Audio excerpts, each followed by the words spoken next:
अभी उतरा ऐसा मन भावन कि जीवन का मंदिर है।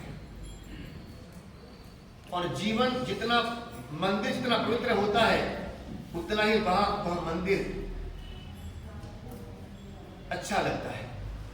मंदिर में कभी गंदगी नहीं होती, कभी जाले नहीं होते, कभी मिट्टी नहीं होती, धूल नहीं होती, कचरा नहीं होता, साफ सुथरा हमेशा मंदिर हुआ करता है। बस समझो कि जीवन ये मंदिर है और हमारा ये जीवन रूपी मंदिर साफ सुथरा होना चाहिए। गंदगी जीवन में नहीं होनी चाहिए। जैसे मंदिर पवित्र होता है, साफ सुथरा होता है, भव्य रूप से सुशोभित होता है, उसी प्रकार से हमारे जीवन में जो कुछ भी गंदगी आ गई है, दुर्गुणों की, दोषों की, कर्मों की, अशुभ तत्वों की, बस ये चातुर्मास के दरमियान सारे अशुभ तत्वों को क्या करना है, उसको बाहर देना है, उसे बाहर निकालना है और जीवन रूपी मंदिर को सुशोभित कर देना है।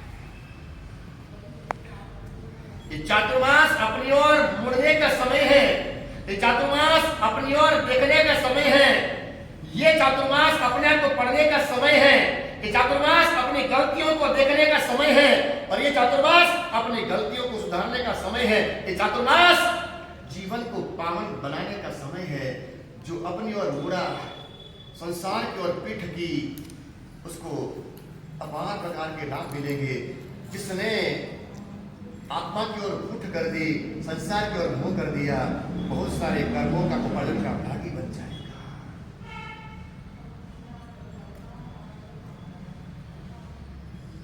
इस चातुर्मास हम देखेंगे हमारी कौन सी गलतियां हैं, कहां कौन सी त्रुटियां हैं, हमारी क्या परेशानियां हैं, और इसे निकालने के बाद में हमें कितनी भव्यता मिलेगी, हमें कितनी दिव्यता मिलेगी, हमें कितनी शुद्धि मिलेगी, हमें कितनी पावनता मिलेगी, हमें कितनी खुशियां मिलेगी। यह नहीं, ये सब कुछ करोगे, प्रक्रिया करोगे, उसके बाद में मालूम पड़ेगा, पता चलेगा। जब तक भीतर की गलतियों को नहीं देखा जाएगा, खोजा न जाएगा, स्वीकार नहीं किया जाएगा, वहां तक गलतियों को निकालना मुश्किल है। जब आपके घर में मालूम पड़ता है यहाँ पर कुछ गंदगी पड़ी है, कोई सांप बिच्छू पड़ा हुआ है, यहाँ पर कचरा पड़ा हुआ है, जब तक दृष्टि नहीं जाती वहां तक उसको निकालने का प्रयास नहीं होता है। लेकिन जो ही वो जहरीला सर्प बिच्छू नजर में आता, उसको निकाला जाता है। बस समझ लो, जिंदगी में ऐसे जहरीले कई प्रकार के दुर्गुण हमारे अंदर में बैठे हुए हैं, ऐसे कर्म बैठे हुए हैं जो आत्मा को जहरीला बना रहे हैं, बार बार आत्मा को डस रहे हैं, आत्मा को बिल्कुल धूमिल करा रहे हैं। ऐसे उन सांप रूपी, बिच्छू रूपी दुर्गुणों को देख करके निकालना है। और चातुर्मास हमको दिखाएगा कहाँ सांप जहरीला पड़ा है, कहाँ वो कर्मों का बिच्छू पड़ा हुआ है, कहाँ वो कर्मों का जहरीला मच्छर जीवित तो पड़ा हुआ है। कि दिखाने का काम कौन करेगा, कि चातुर्मास करेगा और चातुर्मास में होने वाले प्रवचन करेंगे। जब तक हमारी गलतियां में पता न चले, मालूम न पड़े, वहां तक उन गलतियों को निकालना मुश्किल है। और हमेशा गलती औरों की दिखाई देती है, अपनी तो दिखती नहीं। गलत और हो सकते हैं, मैं तो नहीं हो सकता, मैं पर गलती करूं, गलती तुझसे होती है, मुझसे नहीं होती है। लेकिन नहीं, जब तक छद्मस्त है, जब तक वितरागी नहीं बने हैं, वहां तक प्रत्येक आत्मा त्रुटियों से, भूलों से भरी हुई रहेगी। वितराग का भगवान स्वरूपता पाने के बाद हमारी गलतियां जाएगी।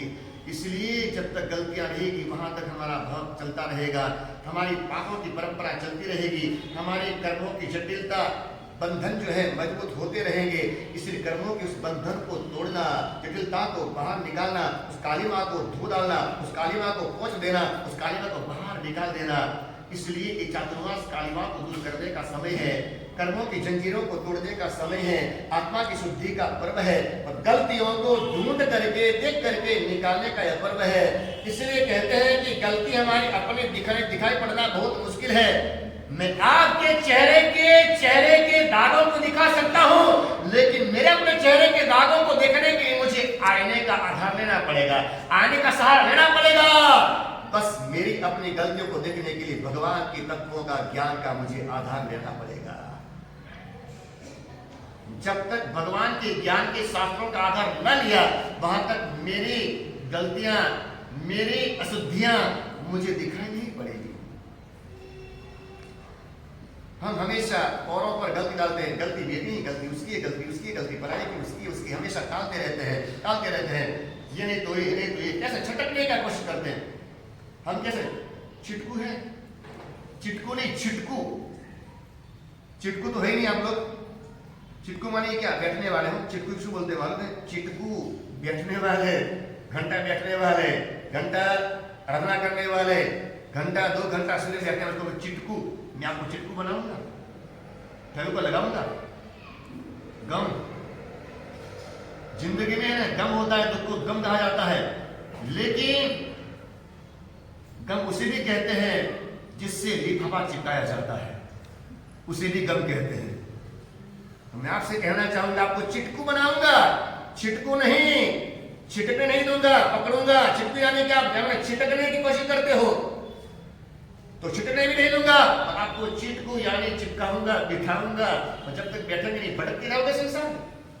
चाय गति में 84 जीवनी भटकते रहोगे। इसलिए स्थान लगाओ, एकदम शांति से बैठो, शांति से कभी शांति बैठ कर सोचो, ध्यान लगाओ।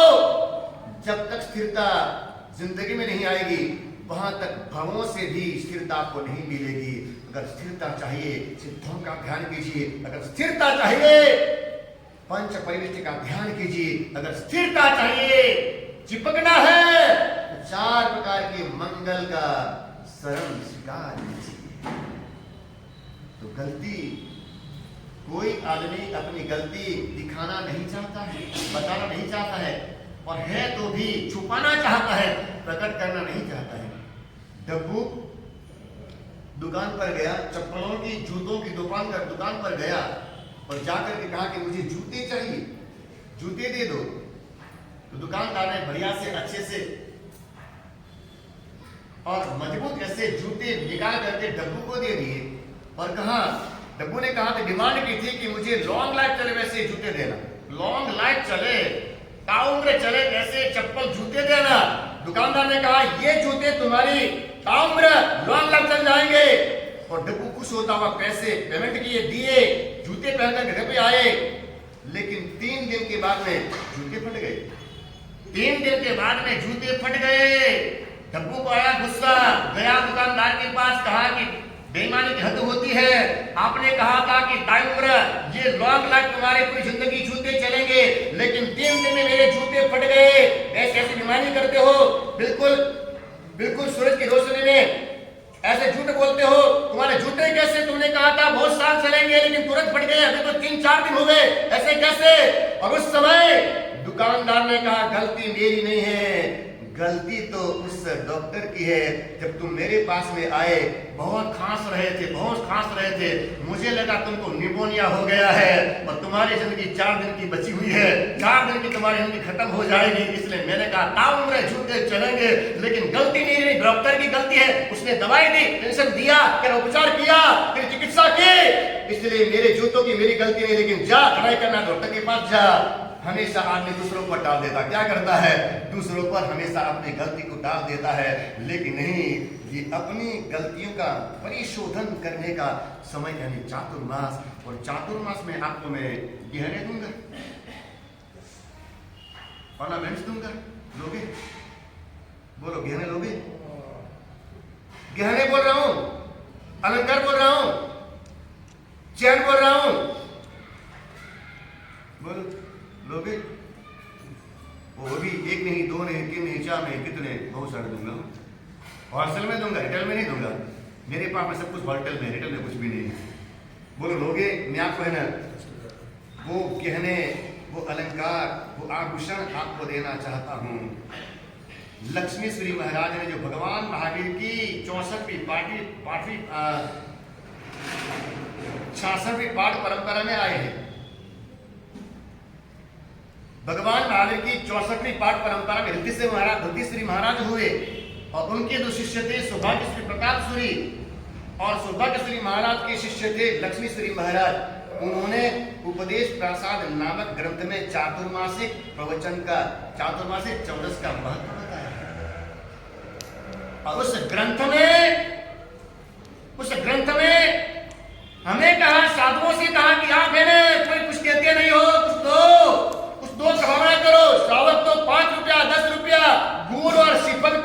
फल का प्रभाव ना करते हैं, आप भी कुछ प्रभाव ना करो।